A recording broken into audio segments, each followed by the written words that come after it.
Hi, and welcome to Untethered with Jen Liss, the podcast that's here to help you free yourself from the crap that's holding you back so you can claim the life you're meant to live. I'm your host, Jen, and in this episode, we're going to talk about using fun to overcome feelings of doubt and fear.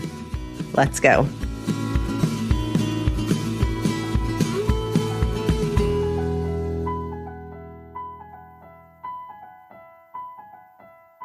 Hey friend, it's Jen. Welcome back to the podcast. This weekend, we had a nice, relaxing weekend. How was yours? Seems like it's toward the end of summer. At the beginning, it feels like we just always front load it with so much stuff. And then we end up having kind of this gap at the end of July where it's like, oh, what do we do with ourselves? And it's been kind of nice, but we're also looking at each other, Joey and I, like, what should we be doing with our time? Which was really, really good. We also have two friends who just had a baby. And so we got to meet their little baby for the second time. And so sweet, so fun. You know, our nieces and nephews are all 1,000 miles away in Kansas. And so it's wonderful to have a little baby here and some friends. We get to attempt to be honorary aunt and uncle. We're squeezing ourselves in there. So I hope that the end of summer for you is going so swell. Today on the podcast, I'm thrilled to invite the extra swell Cheryl Fischer. So Cheryl recorded this episode. She had me featured on her podcast, and I've heard such amazing things from friends, family, anyone who happened to catch this podcast episode because I shared it on my social feed. And the other day I was like, Cheryl, I'm hearing such good things about this episode. Could I feature this episode on my podcast and elevate it here? Because this conversation is so important. And I talk about this sometimes on the podcast, but maybe not to the level of where somebody is asking me the questions. And so I'm able to share that perspective in a different way. And she said, yes. She said, OMG, yes. Cheryl Fischer is the host of the OMG Teach Me podcast, which launched this year to provide simple and powerful lessons on how to live well. So that includes habits, mindset, health, and success. She had me on her podcast to come and talk about fun and how finding our fun is the answer to so many of the challenges that we have in life. And that might sound ridiculous sometimes. Like, wait a second, how is finding my fun going to help me navigate challenges? And in this conversation, I give some really real world examples and she responds with her own. And it just gives such a powerful reflection on how asking ourselves, how can I have fun today? Truly just this simple question, how powerful it can be. Cheryl is the owner of something called Smart, Fun, and Healthy, and she consults with clients on healthy options for nutrition and skincare and provides leadership coaching for her team. So she has so many gifts that she offers to the world in this unique package. And I think she's a beautiful example for all of us of how we can be looking at our gifts, looking at our interests, and finding new ways to deliver it, because she brought me so much joy in this interview. It was one of those interviews where afterward I was like, that was just so good. You asked the most amazing questions and we had a lot of fun. So I'm sharing this episode with you as an example of how two people in the world came together and had some fun and delivered some value to the world. And also as a couple of examples of people who are simply following our joy and how we continue to find joy along the path. So I hope there are some amazing reflections for yourself in this episode as you listen to the examples that were shared. So I hope that as you listen to this episode, you reflect for yourself. How can I be showing up and having fun today? And how might that shift some of the challenges that I'm facing in my life? If I can be present in what might be fun for me today, how could that change my life? We could all be approaching life with this question more and more, myself included. We tend to lean into the difficult and forget that really our purpose here on earth is to lean into our unique joy, our unique fun. So enjoy this conversation with the wonderful Cheryl Fischer. So I'm excited to have you here. Welcome. Yes. And to do all of that by having fun. Thank you so much for having me on. This is so much fun for me. Yes. Well, I kind of always love to run my mouth and meet new people. So, doing this interview is the perfect combination of those things. Right. Totally agree. Yeah. Well, let's just dive in here and tell us, how did you get involved in coaching, and specifically this aspect of using fun to help people to achieve more? Or what's your story? Yeah. So first of all, I would have never written this story for myself if I had sat down years ago and said, this is exactly how Jen's life is going to go. Could have never come up with exactly what it is, and certainly would not have said, you're going to be a coach and a speaker. No way in heck would I have written that. And even a few years ago, my husband would have been like, you're what? No, that was not me. So I think it's just interesting to preface with that, because the situation that we think we are in and where we think we are going is just, we never know. And when we follow our fun, we end up in this whole new amazing place and become somebody that we never could have imagined. So for myself, I was a hairstylist for many years. I did hair for 11 years. And eventually I came to a point where I had loved that job. I had chosen that job. I'd gone to college and at one point was like, I just really want to do hair. And so I left college and went and did hair. So I had very much chosen that profession, was very successful, had a successful business. And there was one day a client came in and I was like, I don't give a crap what she wants. I don't care. I don't care what she wants. And in that moment, that thought went through my head and I was like, something's wrong. This is all of a sudden, this job is not fun for me anymore. I'm not enjoying it. That led me on a journey to going back to school. I became a corporate copywriter. I traveled all over the country recording videos and writing scripts. And it was such a fun job until one day it wasn't fun anymore.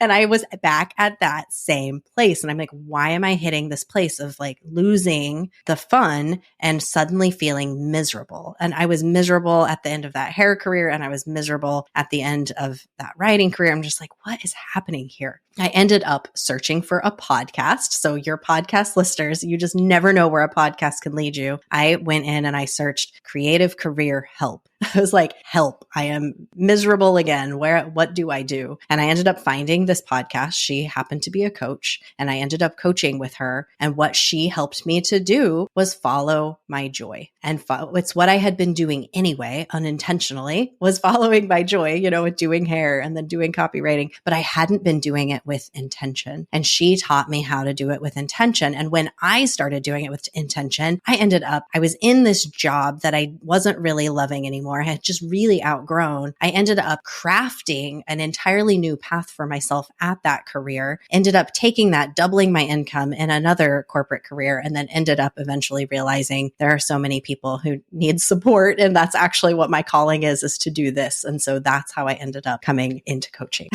Oh my gosh, what a fantastic story. And it's interesting because just before we started recording, I think we were kind of saying to each other something along the lines of, wow, we're really aligned. And your story and my story are very similar. It really struck me when you were saying that, because I've had multiple different careers and I would hit a point where I just thought, I can't do this anymore. And it was careers that I had liked until I didn't. So I'm sure people listening are going to resonate with that as well, because obviously, how many people stay in one thing for 40 years, like used to be the norm, right? So I love that you kind of kept looking for your truth that whole time. Yeah. And I think one of the biggest, most pivotal things that I have learned is that there's nothing wrong with something not being fun for you anymore. It's simply a signal to go follow your fun somewhere else or shift into what could be more fun for you. If I can go back to what happened in the corporate career and what my coach taught me to do and what I teach people to do now, because I'm like, this is so powerful and we don't realize how powerful it is what could be fun for me in this job today? What is one little bit of fun that I could be having in this job today? And then following the breadcrumbs of that. Because when I showed up this is a very specific day, I showed up to work and I said this, what could be fun for me today? I looked over at what my boss was doing and I was like, that project looks fun. And I said, can I sit in on a call? And he said, sure, this project is terrible, but sure, you can sit in on it.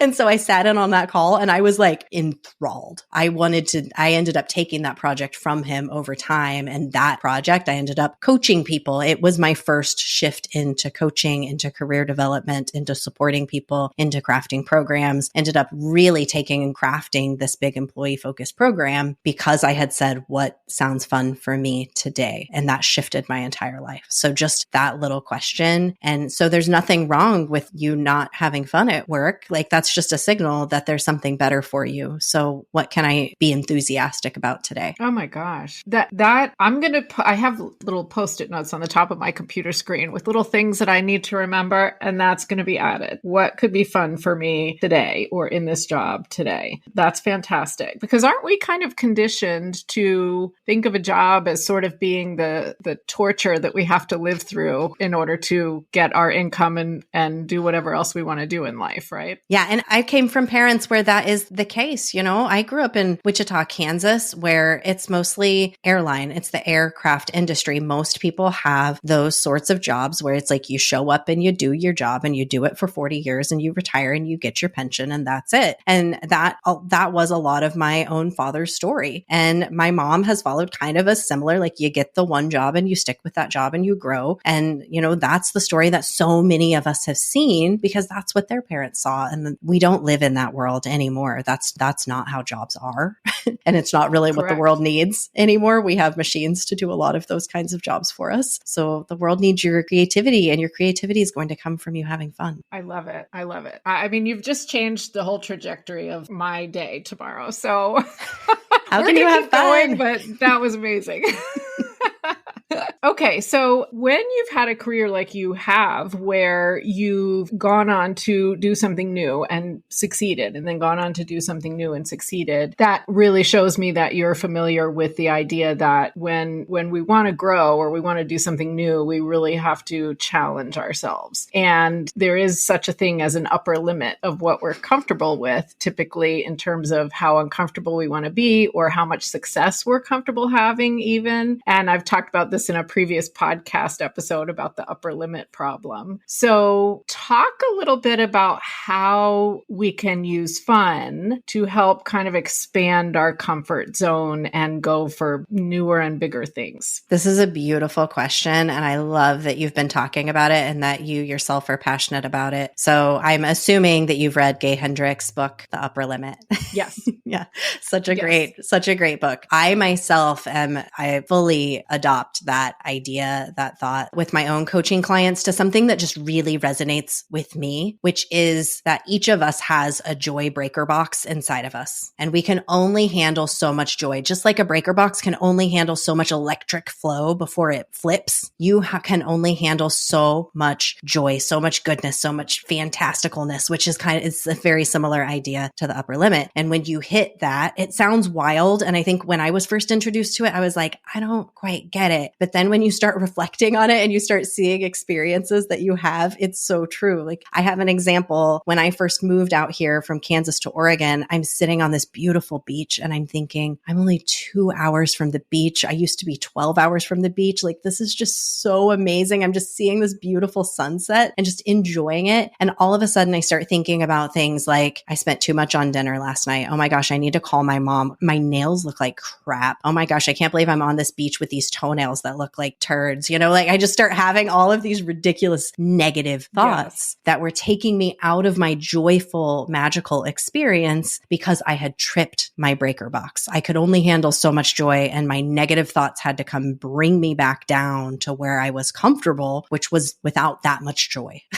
So, you know, it's, we have this like state. This is where my joy is set. And one of the biggest things that each of us can do in order to invite more joy, more magic, more amazingness, more success into our lives is to give that breaker box where it can handle more juice, to expand your capacity for joy. And we do that by allowing ourselves to feel it. So fun is part of this because you're having fun and experiencing more fun things that that is expanding your joy, but we really have to feel it. That's the big thing, is allowing yourself to feel what joy feels like in your body and expanding it slowly, one experience at a time, and noticing when you've hit that upper limit that you mentioned, because that upper limit that's when the joy breaker flips. That's really fascinating because I completely understand what you're saying. And at the same time, I'm thinking to myself, what a strange thing that will stop ourselves from experiencing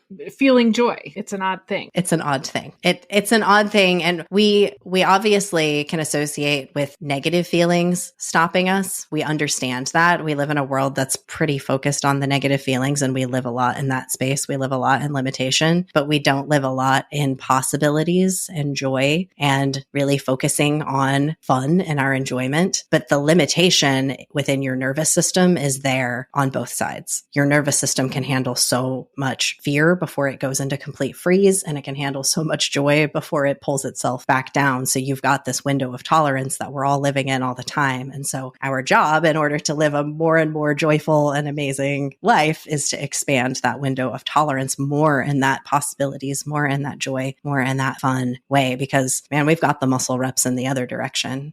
You can handle a lot of stress. You got that on lock. Right. And we know when we hit our limit on the stress and we're going to backpedal and get out of it. Yeah. Right. Exactly. Right. But we just don't spend a lot of time in this world. We don't spend a lot of time focusing on the other side of the coin. We really don't. That's really true. And so that makes me think of two different questions. I'm just going to ask you both because they're kind of interrelated. But one is, what are some of the most common signs that people can recognize that they're kind of hitting the limit on their joy? They're hitting that, what did you call it? That breaker box. And two, I heard you say we need to start feeling it. So kind of give me a little bit more how-to on that. Mm-hmm. So a couple of the highest signs: guilt and worry. If you're feeling guilty about something and you're worrying about things, worry is a huge signal that you have hit it, because that's going to bring you back down so fast. If you feel worried about your kids, here's another beautiful example. The other day, we're here in Oregon and we have some friends who've come to town and their kids are with us, and we're on this amazing hike, and there's totally a rail, and I'm holding the kid's hand, we're being so careful. But my friend, who is a mom, is just freaking out, so worried, and it's taking away from her magical experience she could be having of this beautiful hike because she's so worried and so afraid. And so what somebody could do in that moment is to simply stop and breathe and remind yourself that your child is safe, that you are safe, that you are here having this really magical experience, and to allow yourself to open up your eyes, look at the sky, take it in, take a moment to really drink it in and allow yourself to feel it. And you've just expanded your joy breaker box by signaling to yourself, this is safe. You can do that by tapping. We could talk, I don't know how much you've talked on this podcast about tapping and other somatic exercises, but you could tap on the palm of your hand and you can say, I'm safe. I'm safe. Look at this magical experience that I'm having. Even though I feel worried, even though I feel freaked out, I am safe and I am able to enjoy this magical, amazing experience. So then you have, and I hope this answers both sides of your question here. So in that moment, it's you have recognized, oh, I'm so worried. I'm freaking out. I'm having this experience. Stop, give yourself a moment, drink in the magic that is before you, which there's magic in every moment, right? Whether it's a sunrise or a sunset, or, whether you're sitting here and having this amazing conversation, you and I could take a moment to just be this is awesome. I'm connecting with this other human being. And that expands you into that other direction instead of leaning into the worry and the fear. I love it. And I love, those are very practical things. And I'm always saying to myself and saying to other people, worrying is like praying for what you don't want. But, that's easy to say. Yes. And maybe sometimes harder to prevent. It's true. Worry, that was my biggest signal when I realized how much I worry and how much time I was spending in both guilt and worry. And some of that comes just from my upbringing with guilt. But those two feelings, I've worked so hard at feeling worry less. And you feel worry less by enjoying the moment more. It's not focusing on the worry. It's actually focusing on just that beautiful moment that you're living in. And I don't spend a lot of time there anymore. I really don't. exist. It exists, of Yes. course, but I just don't spend time with it. Yes. And as you were mentioning the story of walking on the path and the railing, it reminded me, my son is a pilot. And when he was in high school, he was doing his private pilot's license. And every time, or almost every time, somebody would find that out, the response would be, oh my gosh, aren't you terrified? Aren't you terrified? Oh my gosh, that's so scary. Is he going to be okay? Is everything going to be okay? And I didn't have the words for it that you now have, but I had to just stop all that and just appreciate, wow, this is something so cool that he loves and he's really good at. And what an amazing thing. And I had to think about it that way and not let my brain go into all the worry and whatever else. So I got it completely what you're saying. That's such a great example and so indicative of where most of us spend our time and what our go-to is. Our go-to isn't, oh my gosh, isn't he having so much fun? That's what he loves. Look at him out there doing the thing that he loves. And look at you as a mother who's supporting him and holding that space for him to live the life that he wants to live. That's where our brain could go. But instead it goes to, oh my gosh, aren't you so worried about him? Good point. Good point. It's kind of something that we end up conditioned for. And I've talked before on the podcast about the brain science behind why our brains go there and everything. But I love what you're saying, that let's let the guilt and worry be the signal to kind of be a reminder, hey, that we're hitting some sort of maximum here. Stop and take a minute and just appreciate what's happening and enjoy it. I really love that.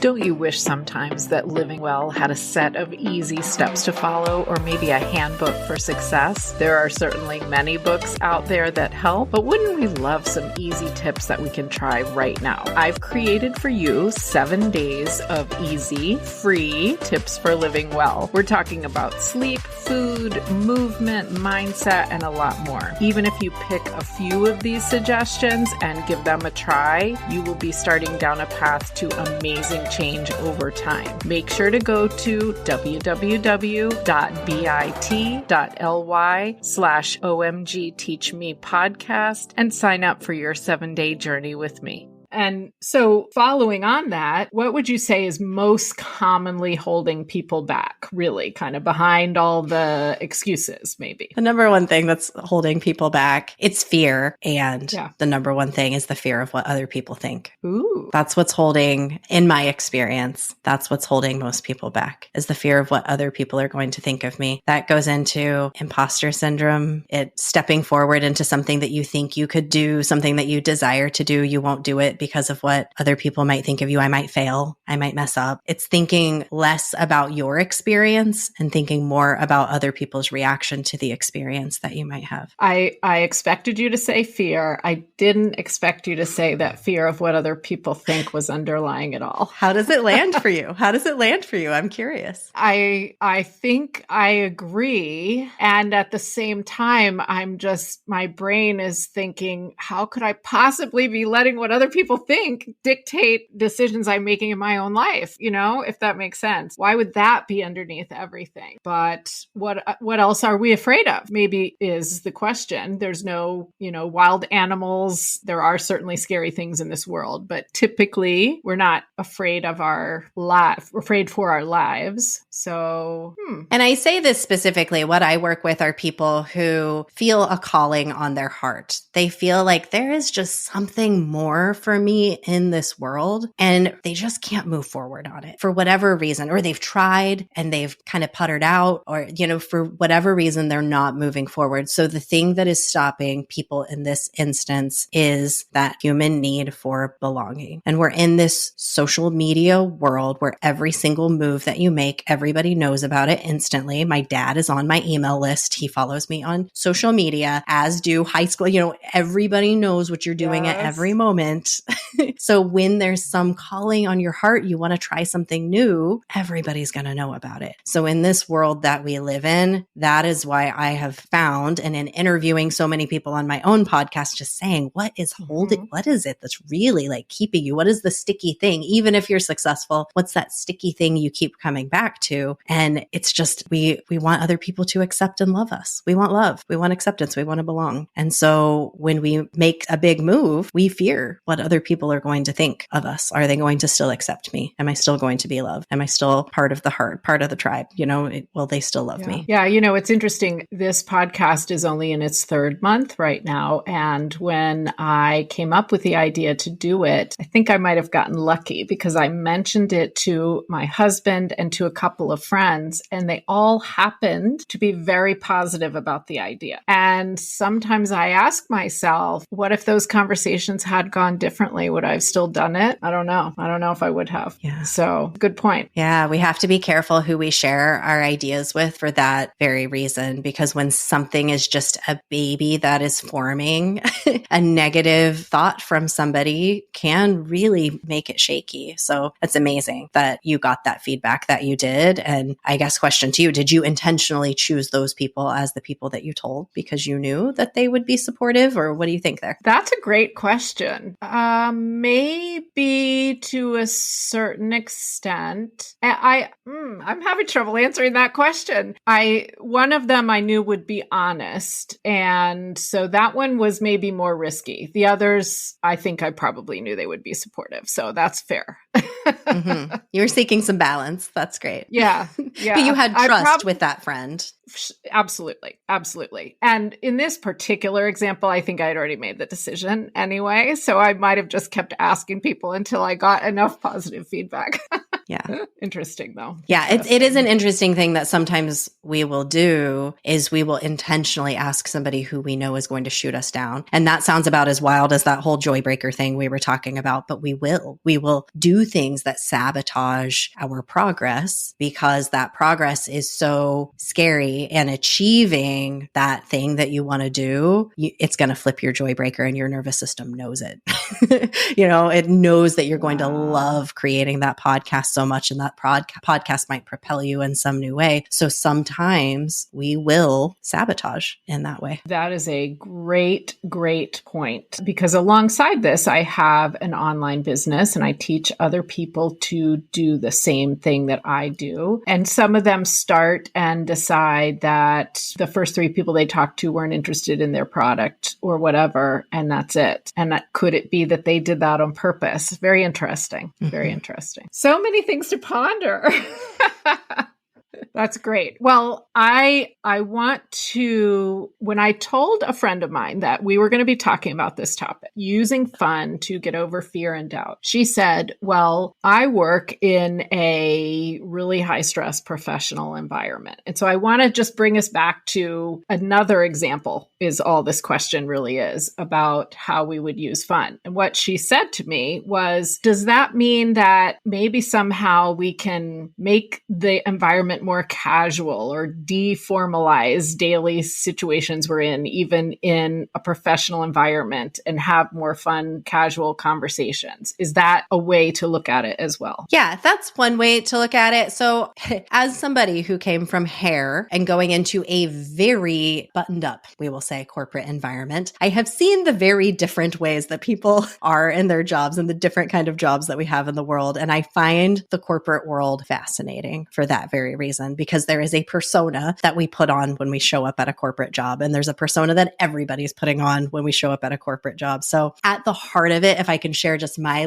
desire and my wish, is that we could all be more who we are, no matter where we're showing up. And that would include in the corporate environment. And if we could create safety in the corporate world for people to feel safe to be themselves and to not have to put on this specific persona that doesn't feel good or fun to most people. When we get down to it, it doesn't feel fun to show up to work that way. It doesn't feel like us. It doesn't feel authentic. It feels like we're putting it on. And that was my personal experience with it. And I've heard from a lot of people, and just, this is very much my perspective. And so that's my wish, is that there is a shift that can happen in the corporate world that way. Now, to more specifically answer that question, fun for your friend, fun for me, and fun for you are entirely different. The way that you have fun is totally different. I love to go out and hula hoop and dance around and be a dork and jump up and click my heels at the park because I saw a cute squirrel. Like that's my idea of fun. But fun for somebody else might be crunching a few numbers in their accounting job and having a good challenge. That's fun for them. So I'm not saying that we all need to hula hoop at work and have casual pizza hour, because that might be a nightmare to somebody else. That's not their kind of fun. It's just, what is fun for you today at work? That is the simple question, going back to the beginning. What sounds a little bit more fun for me? Where can I lean in and do something even more enjoyable for me? Just opening up the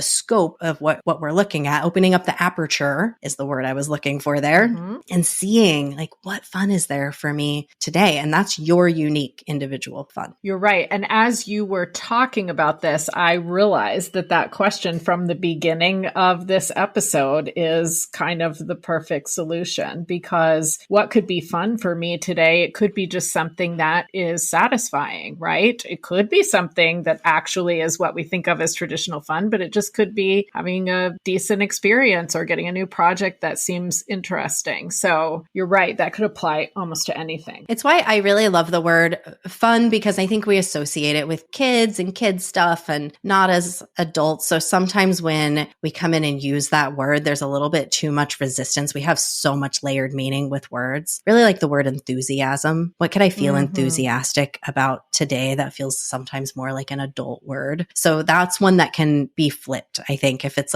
fun doesn't feel good for you, what am I enthusiastic about today? When I show up to work and I look around at, I'm really enjoying having these conversations with my colleagues about this very specific project. Okay, well, how can I lean in a little bit more in that area? Because there's always opportunities to lean into the things. There's so many places that we can all be contributing our unique gifts. And that enthusiasm is a clue to your gifts, because if you're excited about it, you've got something to offer there. You're going to ask questions that other people wouldn't ask because you're curious about it. So follow that fun, curiosity, enthusiasm. All three of those words are just beautiful clues to where you could be contributing and where you can start to shine your brightest shine, no matter where you're at. I love it. And I can think of many, many examples of just kind of getting that little feeling of, oh, that was really interesting, or I really like talking about this. And yeah, I think if people are kind of self-aware and sort of paying attention to how they feel throughout the day, we'll be able to identify things that we're enthusiastic about. Great word for all sorts of occasions.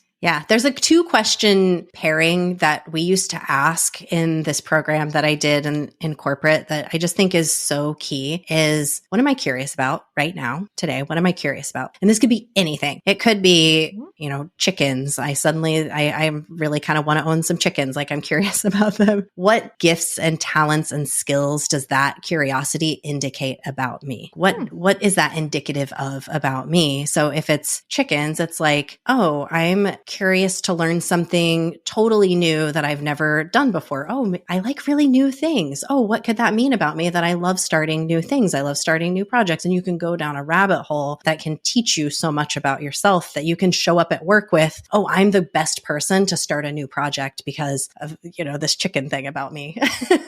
So it's clues. Hey, yeah.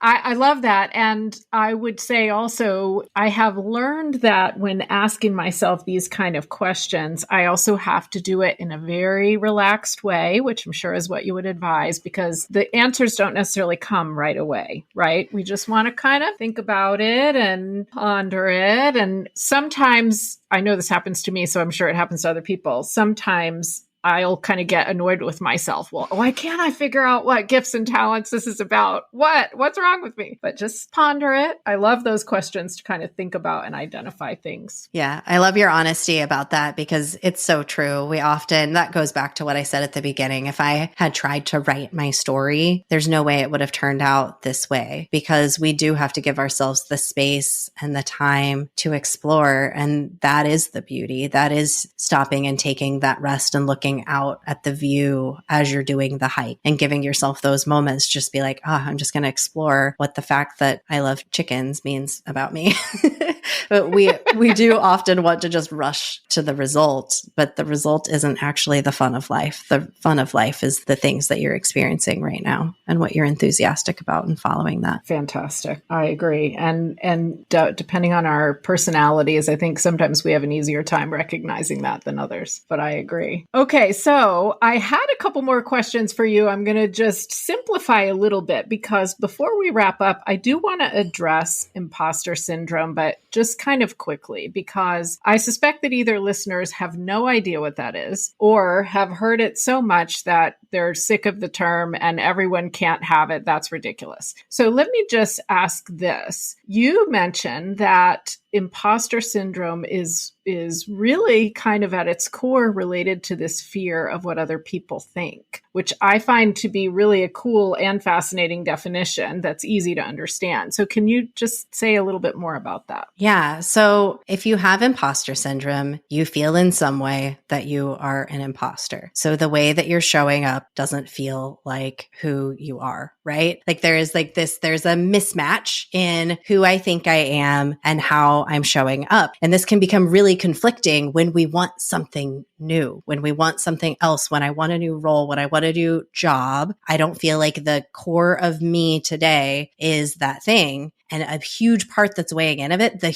you that you are today is actually like a reflection of what other people think you are and all of the experiences that you've had in the past that have led to the persona of you today. So I'm going to back that up because that gets complicated. Yeah. The you that you are today, what you believe in your mind is you, is actually the past. It is all of your history that has led to the point that you're at today. And that persona, that person is who your parents thought you are, who your parents wanted you to be, who your grandparents thought you are, who your friends, your all along the way, your coworkers, your boss, like that you that you are today is not just the sparkly ball of light that you were actually brought into this world as, but all of these like things, these tethers, I call them. It's like the web that you've woven. Yes. So then when you want to be something else, there is a pull.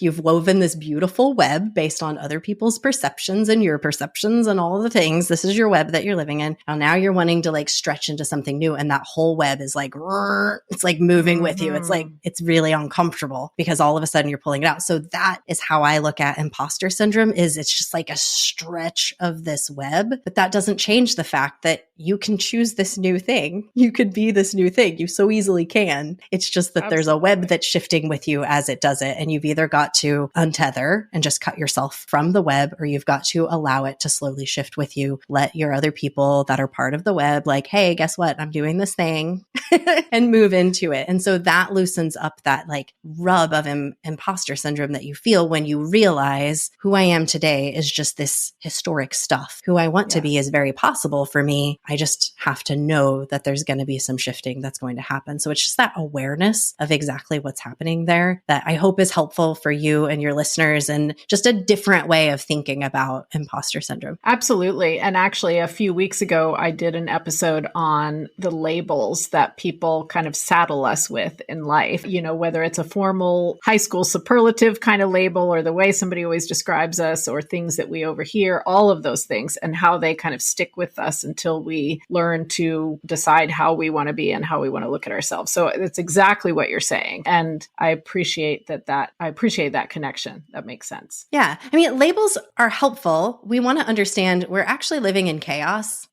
You know, we're just like fair enough. Big energetic chaos. We're on a spinning rock that's moving at, you know, it's like there's a giant fiery ball of stuff that could, you know, do stuff at any moment. Like this is chaos that we're living in. We use these labels to make sense of it. Yes. And when we can realize these are just labels that we have put on things in the past to help me get to this point without total chaos, you can just choose a new label. It's okay to do that. It doesn't make you wrong. It doesn't actually make you an imposter. You're just choosing your next one that you're going to get to wear. And then 5 years from now, you're going to look back and be like, I'm going to choose another. I'm going to change again. Yep. I fully 100% agree. Very cool. Awesome. Awesome. Well, this has been really helpful. And I'm going to read back a couple of things I wrote down as we wrap up. But before I forget, always with every guest, I like to ask, what is your favorite song to listen to when you want to raise your vibration, lift your mood? Because I'm going to add it to our Spotify playlist. Well, I hope your listeners are ready to dance because it's Pitbull, always Pitbull. I'm a huge Pitbull fan. Don't listen to the lyrics, just enjoy his positivity. But I Feel Good by Pitbull that's the song of choice. What I love about asking this question is that everyone says something different. And I mean, obviously there's a ton of music out there, so it's not that shocking that everybody would say something different, but it's becoming quite a cool list. And I love that. So I love that you do that. That's so fun. Speaking of fun. Yeah. Speaking of fun, there you go. Well, so the things that I was really taking from this are obviously this question, what could be fun for me in this job or in whatever I'm doing today, or the idea of enthusiasm, and then just understanding what the signals are and trying to instead allow ourselves to feel good things that are happening and really enjoy moments when we can enjoy them. And that's really powerful. And even just those like little things I think are going to help people to make some changes that really add up over time. So thank you so much for being here. You're so welcome. This has been a joy. It's been fun. It has been fun. I hope you enjoyed listening to this interview that was on Cheryl's podcast last week and that you took away some really great things for yourself. One of the things that I'm hoping is imparted on you is just when two people come together and have such a great time, you just never know what can come of it. And I said yes to this interview opportunity with Cheryl, and we just had such a blast. And you just never know where those relationships and where those connections could end up taking you. Another thing, which might be in our Thursday thread on Thursday, is this idea of worry. When we find ourselves worrying, when we find ourselves in that state of fear of trying to control our scenario, how we can easily shift out of that, how we can begin to catch ourselves worrying, because worrying is a wasted emotion. You heard Cheryl define it in her way as well, that worrying is like praying for something bad to happen. So we can catch ourselves in worry. It really is not a helpful emotion. It basically keeps you from being a serial killer. That's about all it's good for. So we're going to talk a little deeper about this on Thursday. So hang on for Thursday's thread, and cannot wait to dive a little bit deeper on it. Thank you so much for listening to this podcast, to this episode. I know you could be doing a bajillion things, and you've chosen to listen to this podcast episode. So I certainly hope it was value added for you and that you really enjoyed it. You just keep shining your magical unicorn light out there for all to see. I'll see you next time. Bye.